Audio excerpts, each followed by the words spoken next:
માગણી એટલી છે કે ધારાસભ્ય આમાં પૂરો રસ લઈને તો દારૂ બંધ થઈ જાય અને આને પાસાની સજા થવી જોઈએ।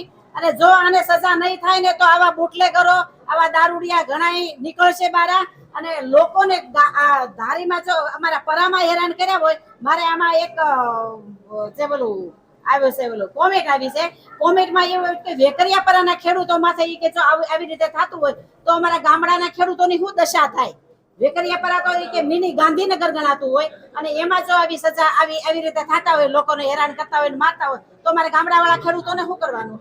એટલે આમાં ધારાસભ્ય અને તંત્ર બધાય જો એક થાય અને હિંમત કરે, મહેનત કરે ને તો બધું બંધ થઈ જાય। અત્યારે પ્રેમપરાની અંદર જે ગાડીઓ પડી હોય, ગાડી ઉપર જુદી જુદી બ્રાન્ડની ઓલી બોટલો પડી હોય અને ત્યાં દારૂડિયા દારૂ પીવે, ત્યાં પાણીના ઓલા કેરબા પડ્યા હોય એટલે એ પાણી નાથી પીવે, દારૂ નાથી પીવે, પેલું શું કહેવાય દારૂ વાળા ખાઈ શું કહેવાય બાઇટિંગ, એ બાઇટિંગ એનાથી એને મળી રહે।